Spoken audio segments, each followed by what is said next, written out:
Hello বন্ধুরা, যারা যারা আমাদেরকে ভালোবাসেন তারা সবাই প্লিজ ফেসবুকে গিয়ে আমাদের নীলস ডায়েরি ফেসবুক পেজটাকে ফলো করে আসবেন। প্লিজ প্লিজ আমাদের সাথে কথা বলতে চাইলে ফেসবুকে গিয়ে আমাদের নীলস ডায়েরি ফেসবুক পেজে ফলো দিয়ে পেজে মেসেজ করবেন, অবশ্যই রিপ্লাই দেব ইনশাআল্লাহ। আয়রা তার অবনীর ভেতরে চলে যায়। বর্তমানে কোনো কাজ নেই, আর প্রায় 30 মিনিট পর তাদের খাবার খাওয়া শেষ হয়। আয়রাত আবারও তাদের কাছে এগিয়ে যায়। খাওয়া শেষ? বাচ্চাগুলো এখনো কিছু বলছে না, একদম চুপ। তখন আব্রাহাম বলে ওঠে, হ্যাঁ, শেষ। বিলটা দাও। জি না, কোনো বিল লাগবে না। কিন্তু বললাম তো লাগবে না। ঠিক আছে। ওকে, ফাইন। এবার তাদের মধ্যে থেকে একজন মেয়ে বলে ওঠে। ভাইয়া, আপনি না অনেক ভালো। আব্রাহাম এক গাল হেসে দেয় তার কথা শুনে। তিনজনের মাঝে দুজন ছেলে আর একজন মেয়ে, তারা ভাই বোন। হুম, কিন্তু একটা কথাই তো জানা হলো না, তোমাদের নাম কি? আমার নাম পরি। ওরা আমার ভাই, নাবিল আর হাসিব। বা সবার নাম তো অনেক সুন্দর, আর তুমিও পরীর মতোই অনেক সুন্দর। আব্রাহাম তাদের সাথে কথা বলছিল। আয়রাত তখন স্টাফদের ডেকে এনে সব প্লেটসগুলো নিয়ে যায়। আব্রাহাম সেখান থেকে বাচ্চাদের সাথে অনেক কথা বলে, তারপর আয়রাতকে বলে তাদের নিয়ে বাইরে বের হয়ে যায়। ওনার সাথে আমার দেখা হয়েছে থেকে এই আজ প্রথম তাকে দেখলাম কোনো ভালো কাজ করতে। হ্যাঁ শোন, উনি অনেক ভালো বুঝলি, শুধু তুই এমন করিস। কচুর মাথা। শোন, একটা মানুষ কখনোই শুধু খারাপ বা শুধু ভালো হতে পারে না বুঝলি। একটা কয়েনের যেমন এপিট ওপিট আছে, ঠিক তেমনই একটা মানুষেরও এপিট ওপিট আছে বুঝলি। তা অবশ্য ঠিক বলেছিস। আমি ভুল বলি কবে?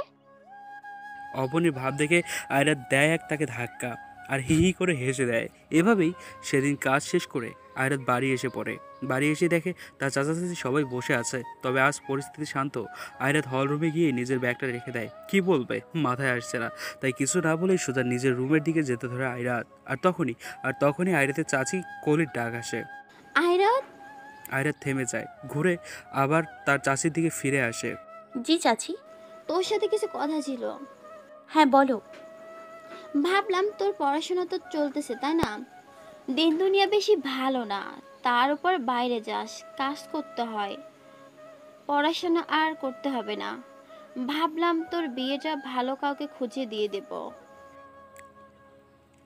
আয়রাত অবাক হয়ে দ্রুত তার চাচির দিকে তাকায়। ব্যাস, এইটুকু কথাই যেন যথেষ্ট ছিল আয়রাতের রাগ ওঠানোর জন্য। আয়রাত তার চাচার দিকে তাকায়, দেখে উনি মুখ গুমরা করে দুহাত ভাঁজ করে নিয়ে বসে আছে। তাকে দেখেই বোঝা যাচ্ছে যে তার চাচির সাথে হয়তো তার চাচার এই ব্যাপারে অনেক কথা কাটাকাটি হয়েছে। শোন, একটা লোককে দেখেছি, বেশ ভালো টাকা আছে, তুই সুখে থাকবি, পরিবার অনেক বড় আর ভালো। তুই তো হয়েছে তোমার, থামো এবার। কে বলেছে যে এখনই আমি বিয়ের জন্য রেডি? চাচি শোনো, মানলাম তোমাদের সাথে থাকি, হয়তো এই পরিবারের একজন হয়ে বা বোঝা হয়ে, কিন্তু শুনে রাখো, আমার জীবনের কোনো সিদ্ধান্ত আমার অনুমতি ছাড়া নিতে পারবে না। আমি বড় হয়েছি, ভালো মন্দ বোঝার বয়স হয়েছে আমার। বাইরে যাই কাজ করি সেখানে সেফ থাকে আমি। না জানি কত শত মেয়ে কাজ করে বাইরে, আর কি বলে লোক অনেক টাকাওয়ালা, পরিবার বড়। বাহ, উম, অবশ্যই লোকটি আমার থেকে বয়সে অনেক বড় হবে। সেই পরিবারে কেমন লোক থাকবে, আমার সাথে কেমন বিহেভ করবে আমি তা জানি না। আর তোমার তো আমার খুশির চিন্তা না, তোমার চিন্তা টাকার। যাক, জীবনে যা বলিনি আজ তোমাকে তা বলে দিলাম। এরপর থেকে আমার লাইফে নাক গলাতে এসো না। এই বলেই আয়রাত সোজা তার রুমে চলে যায়। আর আয়রাতের চাচি ফাটা চোখে তাকিয়ে আছে। সে কল্পনা তো ভাবেনি যে আয়রাত তাকে এই কথাগুলো বলবে। কলি ইকবালের দিকে তাকিয়ে তেরে গিয়ে বলে ওঠে, দেখলে দেখলে, তুমি মেয়ের কেমন চাটাং চাটাং কথা পড়েছে, কিভাবে কথাগুলো বললো আমায়। তুমি শুনলে রনিতের বাবা? ইকবাল সাহেব তার বউয়ের কথা শুনে বসা থেকে দাঁড়িয়ে বললেন, একদম উচিত কথাগুলো বলে গিয়েছিল আইরাত। শুনো, সময় থাকতে ভালো হও, ভালো হতে পয়সা লাগে না বুঝলি। এই কথা বলে ইকবাল সাহেবও নিজের ঘরে চলে গেলেন। কলি শুধু রাগে ফুঁসছে। আর অন্যদিকে আয়রাত নিজের রুমে গিয়ে ধ্রিম করে দরজা লাগিয়ে দিল। কেন জানি এই বিয়ের নাম শুনলে আয়রাতের মাথায় আগুন ধরে যায়। বিয়ে থেকে তার অ্যালার্জি, ভালো লাগে না।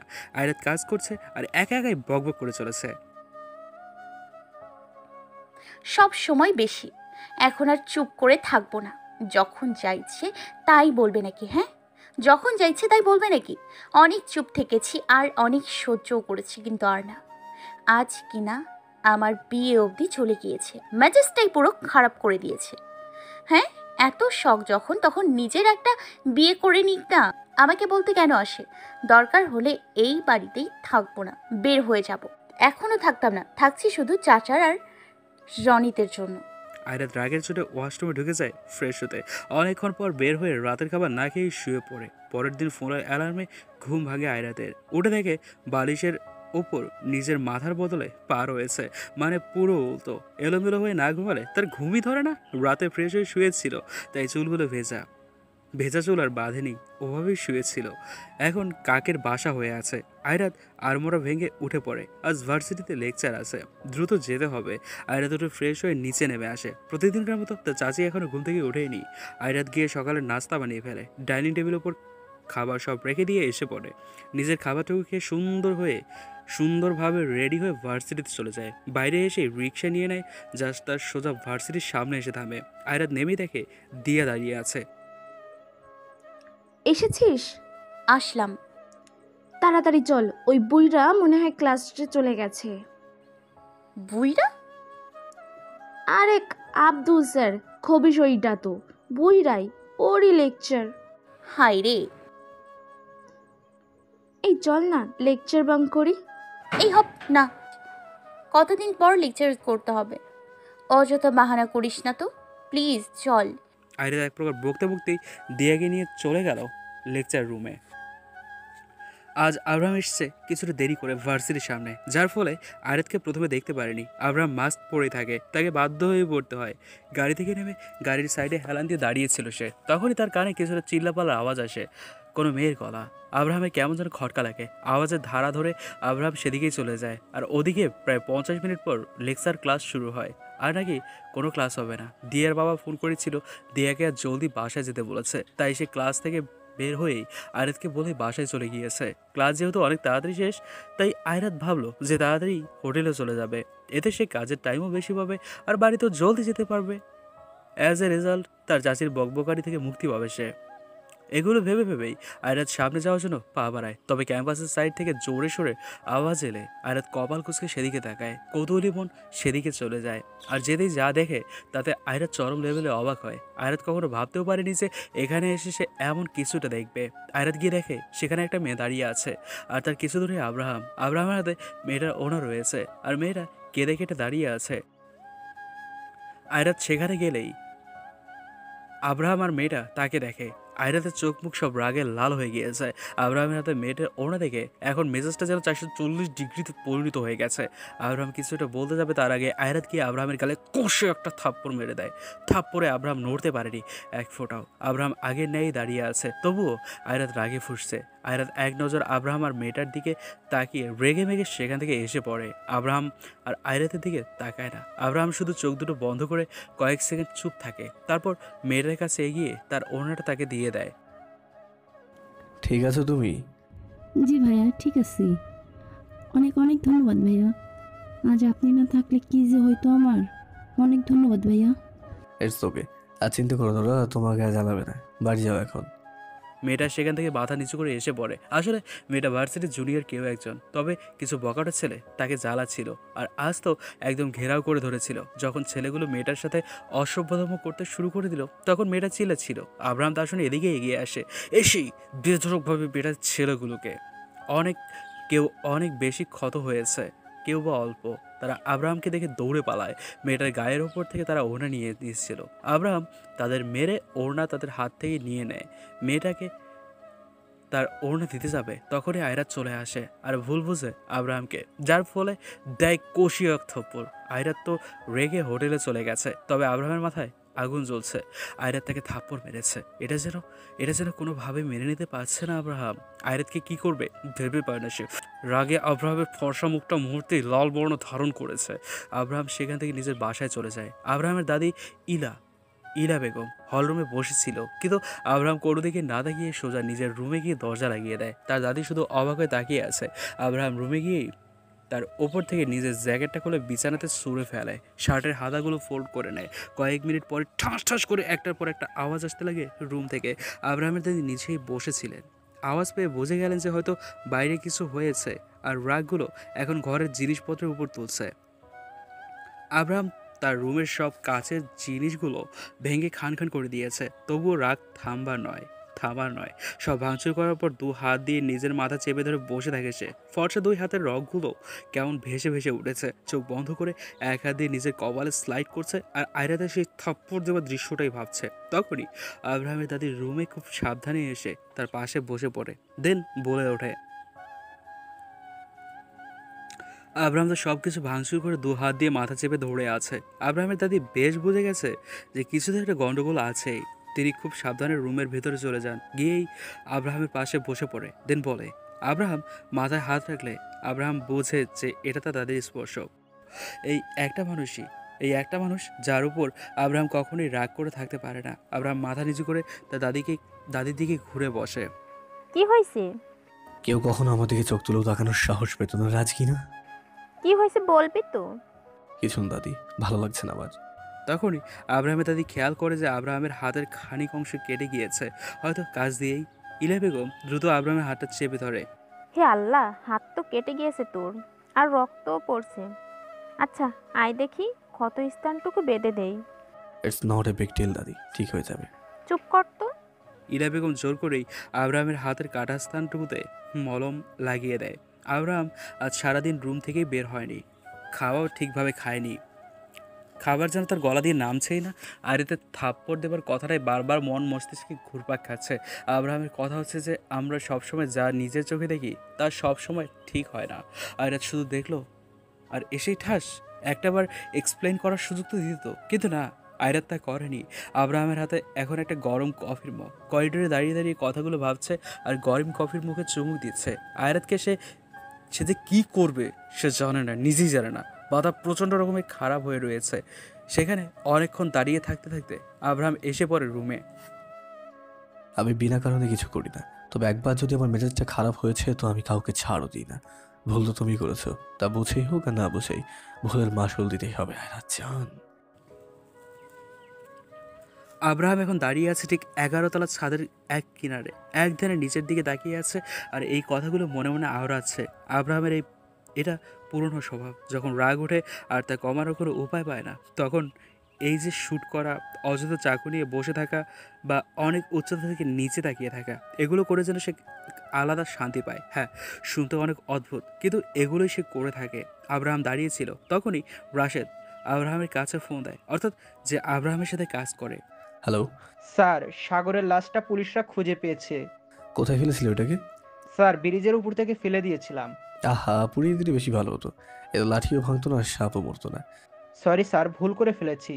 সিনিয়র ইন্সপেক্টরকে আমার সাথে কাল রাতের দিকে দেখা করতে বলিও। জি স্যার। আর হ্যাঁ, মেক শিওর দ্যাট এই কেস নিয়ে যেন বেশি বাড়াবাড়ি না হয়। জি স্যার, বেশি একটা প্রবলেম এমনিতেও হবে না, আর আপনি যদি কাল অফিসারের সাথে দেখা করেন তাহলে তো আরও হবে না। সামলাও সব, রাখছি। আব্রাহাম এই বলে ফোনটা রেখে দেয়। ফোনটা একটা ছোট টেবিলের উপর রেখে পেছনে ঘুরে তাকায়। পেছনে ঘুরে তাকাতেই ছাদের সব লাইট অফ হয়ে যায়, শুধু দুইটা লাইট জ্বলে ওঠে, একটা আব্রাহামের ওপর, আরেকটা আব্রাহামের থেকে বেশ কিছুটা দূরে। আব্রাহামের সামনে আসলে একটা গোল চ্যাপটা বুলেট শুটার প্যালেট আছে। আব্রাহামের হাতে রয়েছে একটা গান। রিভলভারটা উপরে তুলে রাগের চোটে ধাঁই ধাঁই করে সবগুলো গুলি শ্যুট করে দেয়। রাতের নিস্তব্ধ আধারে যেন গুলির আওয়াজগুলো স্পষ্ট শোনা গেল। সবগুলো গুলি শ্যুট করে দেওয়ার সাথে সাথে সেই বুলেট শুটার প্যালেটটা ঠাস করে নিচে পড়ে যায়। আব্রাহাম সিটি বাজাতে বাজাতে নিজের রুমে যাওয়ার জন্য পা বাড়ায়। এখন শুধু কাল সকাল হওয়ার পালা। আয়রাতের মেজাজ খুব খারাপ কালকে ঘটনাটা নিয়ে। মানে আব্রাহামের হাতে ওই মেয়েটার ওড়না দেখে আয়রাত ভাবতেও পারেনি যে আব্রাহাম এত নিচে নেমে যাবে। মেজাজ খিটখিটে হয়ে আছে, কোনো মতেই ভালো হচ্ছে না। আজ আয়রাতের ভার্সিটি নেই, তাই সে ভেবেছে সকালে নাস্তা করে হোটেলে চলে যাবে সোজা। এখন আয়নার সামনে ফ্রেশ হয়ে রেডি হচ্ছে আয়রাত। তার চাচা চাচি সবাই হয়তো নিচে বসে ব্রেকফাস্ট করছে। এখন নিচে চুলগুলো আঁচড়াচ্ছিল আয়রাত, কিন্তু তখনই নিচে হলরুম থেকে কিছু একটা চিল্লাচিল্লির আওয়াজ আয়রাতের কানে আসে। আয়রাত কপাল কুঁচকে নিচে চলে যায়, তবে নিচে যেতেই আয়রাত অবাক, হা হয়ে গেছে সে। এই সাত সকালে যে এমন কিছু হবে ভাবেনি। আয়রাত সিঁড়ি বেয়ে আস্তে করে নিচে নেমে আসে, দেখে যে আব্রাহাম ডাইনিং টেবিলে এক পায়ের উপর আরেক পা তুলে বসে বসে আপেল কামড়াচ্ছে আর চিবুচ্ছে। আয়রাত রাগ আর বিরক্তি নিয়ে আব্রাহামের দিকে তাকিয়ে আছে, কিন্তু আব্রাহামের এমন অদ্ভুত আচরণ তো ইকবাল সাহেব কোনো ক্রমে মেনে নিতে পারছেন না। তাই তিনি চিল্লিয়ে বলে ওঠেন, এই বেয়াদব ছেলে, কে তুমি? হ্যাঁ, আর এটা কী ধরনের অসভ্যতা? চেনা নেই জানা নেই একজনের বাড়ি সোজা ভেতরে এসে এমন করে বসে আছো কেন তুমি? কে তুমি? ওকে জিজ্ঞেস করুন কে আমি, সুন্দর করে বুঝিয়ে দেবে। ইকবাল সাহেব রাগ নিয়ে একবার আয়রাতের দিকে তাকায়, কিন্তু আবার আব্রাহামকে বলে ওঠে, আয়রাতকে জিজ্ঞেস করব মানে কি? ও কি করে চিনবে তোমাকে? এই উঠো, উঠো বলছি, আর যাও এখান থেকে। এইটা একটা ভদ্র পরিবার। আহা, আস্তে চাচা যান, আস্তে। বয়স্ক মানুষ আপনি, চিল্লাগাল্লা কম করবেন বুঝলেন, নয়তো কে জানে কখন ঢুকে পড়বেন আবার। এবার যেন আয়রাতা চুপ করে থাকতে পারলো না। এই আপনার সমস্যা কি? হ্যাঁ, এখানে কেন এসছেন আর এগুলো কি করছেন? আমি তোমার কোন কথা শুনতে চাইছি না আপাতত, তোমার হিসাব নিকাশ পরে হবে। আয়রাত, ইকবাল সাহেব আর আব্রাহাম কথা কাটাকাটি করছে, কিন্তু সবার মাঝে আয়রাতের চাচি কলি যেন মূর্তির ন্যায় বসে আছে চোখ পাকিয়ে দিয়ে, কেননা তিনি আব্রাহামের পরনের জ্যাকেটের পাশে একটা গান দেখেছে, আর সেটা দেখে আয়রাতের চাচি ভয়ে জমে গেছেন। গলা দিয়ে কোনো কিছু বেরই হচ্ছে না, কোনো কথাই বের হচ্ছে না। এই ছেলে, বের হও এখান থেকে, নয়তো আমি বাধ্য হব পুলিশ ডাকতে। আর আয়রাত, তুমি আয়রাতকে কিভাবে চেনো? কি হচ্ছে এগুলা? আমরা দুজন দুজনকে কিভাবে চিনি জানি না, তা আপনার জানার দরকার নেই। এনিওয়েজ, আমি এখানে আপনার সাথে নয়, বরং আমার আয়রা জানির সাথে কথা বলতে এসেছি। মানে কি এসবের? আমি আপনার সাথে কোনো কথাই বলতে চাই না। কাল থেকে মেজাজ গরম হয়ে আছে, আমি দেখতেই চাই না আপনাকে। ইকবাল সাহেবের কথা তো আব্রাহামের মাথা গরম হয়েই ছিল, তবুও নিজেকে যথাসম্ভব ঠিক রেখেছিল, কিন্তু আয়রাতের কথার জন্য এবার রাগের বাঁধ ভেঙে গেল তার। আব্রাহাম তাকিয়ে দেখে ডাইনিং টেবিলের ঠিক মাঝখানে একটা ফুলের ঝুড়ি রয়েছে, আর ফলগুলোর মাঝেও রয়েছে একটা ধারালো চাকু। আব্রাহাম রক্তচক্ষু নিয়ে দ্রুত উঠে ফলের ঝুড়ি থেকে চাকুটা হাতে নিয়ে নেয়, আর এক ঝটকায় আয়রাতের বাহু ধরে নিজের কাছে আনে। হাত একদম চেপে ধরে তার আয়রাতের বাম হাতটা নিজের হাতের ভাঁজে নিয়ে রগে লাল হয়ে বলে ওঠে সে, এই হাত তাই না, এই হাত তাই না, ঠিক এই বাম হাতটা দিয়ে কালামায় গালে থাপ্পড় মেরেছিলে তাই না? খুব তেজ তোমার না, কিছু না বুঝেই না শুনেই রাগ ছাড়ো। কিন্তু আসলে কি জানো, আমার সামনে তুমি ঠুনকো, কিছুই না। তোমার এই সাদা ধবধবে হাতখানা আর আমার ভালো লাগছে না। আয়রাত কপাল কুঁচকে তাকিয়ে আছে, তখন ইকবাল সাহেব এগিয়ে গিয়ে কিছু বলতে যাবেন, আব্রাহাম তখন কিছু না বলে জ্যাকেটের সাইডে থাকে গানটা তুলে টেবিলের উপর রেখে দেয়। গান নিজের সামনে দেখেই আয়রাতের চাচি কিছুটা চিল্লিয়ে দুই হাত দিয়ে মুখ চেপে ধরে, আর ইকবাল সাহেব থেমে পড়ে। যে হাতটা আমায় আঘাত করছে সেই হাতটা আমি আর রাখবো না। আব্রাহামের কথা বুঝতে না পেরে আয়রাত কিছুটা বলতে যাবে, তার আগে আব্রাহাম সেই ধারালো চাকুটা দিয়ে আয়রাতের হাতে বসিয়ে দেয়।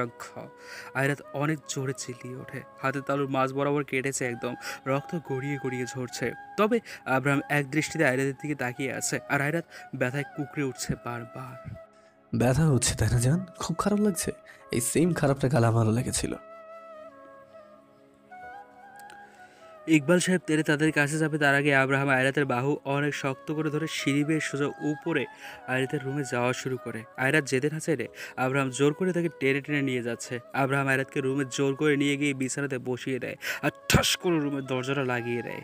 আর এদিকে ইকবাল সাহেবও দ্রুত সিঁড়ি বেয়ে উপরে আয়রাতের দরজার কাছে চলে যায়। এদিকে আয়রাত ঘাবড়ে যায়, তার হাত দিয়ে এখনও অনেক রক্ত ঝরছে। তবে আব্রাহাম এক ঘোর লাগা নয়নে আয়রাতের দিকে তাকিয়ে আছে। আব্রাহাম ধীর পায়ে আয়রাতের দিকে এগোতে লাগে, আর আয়রাত আব্রাহামের এমন ধীর পায়ে তার দিকে এগোতে দেখে আত্মা শুকিয়ে যায়। আয়রাত আস্তে আস্তে করে পেছাতে লাগে। আয়রাত একবার পেছালে আব্রাহাম তার দিকে আরও কয়েকবার আগায়, কয়েক কদম আগায়। একসময় আব্রাহাম আয়রাতের দুই পাশে হাত রেখে তাকে আটকিয়ে দেয়, আর আয়রাতের দিকে অনেক ঝুঁকে পড়ে। আয়রাত ভয়ে চোখ মুখ খিচে বন্ধ করে নেয়। আয়রাত ভেবেছিল হয়তো আব্রাহাম এখন উল্টাপাল্টা কিছু একটা করবে, কিন্তু আয়রাতের ভাবনাকে ভুল প্রমাণ করে দিয়ে আব্রাহাম আয়রাতের পেছনে থাকা ফার্স্ট এড বক্সটা হাতে নিয়ে আবারও উঠে সোজা হয়ে দাঁড়ায়। আয়রাতের রুমে সবসময় এটা থাকেই, আর আব্রাহাম যখন আয়রাতকে টেনে টেনে রুমে আনছিল তখনই আব্রাহাম তা লক্ষ্য করেছে। আব্রাহাম কিছু করছে না দেখে আয়রাত পিটপিট করে চোখ মেলে তাকায়। সামনে তাকিয়ে দেখে যে আব্রাহামের হাতে ফার্স্ট এড বক্স রয়েছে। আয়রাত তাকিয়ে থাকে, আব্রাহাম বক্স থেকে ব্যান্ডেজের স্যাবলনটা বের করে আয়রাতের বাম হাতে দেয় এক টান। এতে আয়রাতের আরও বেশ ব্যথা পায়।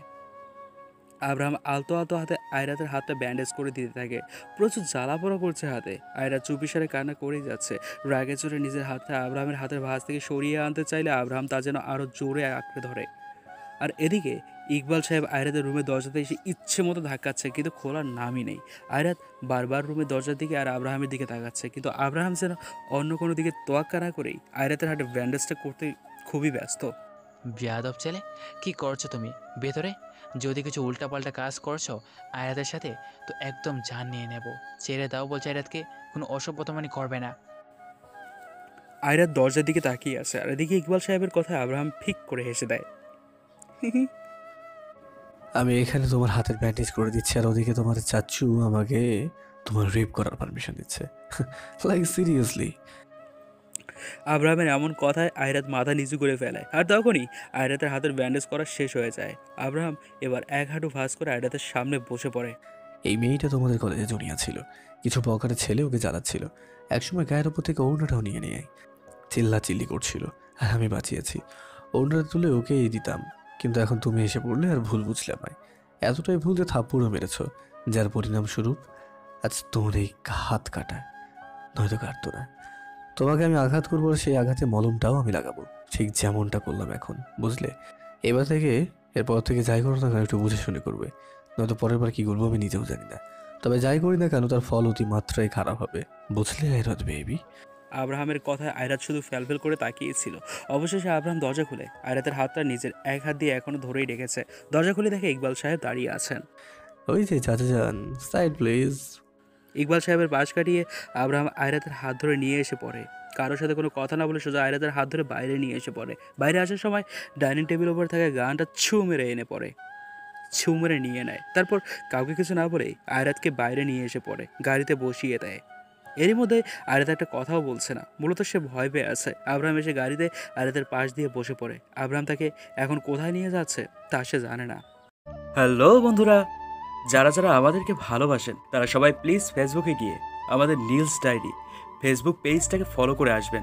প্লিজ প্লিজ আমাদের সাথে কথা বলতে চাইলে ফেসবুকে গিয়ে আমাদের নিউজ ডায়েরি ফেসবুক পেজে ফলো দিয়ে পেজে মেসেজ করবেন, অবশ্যই রিপ্লাই দেব ইনশাআল্লাহ।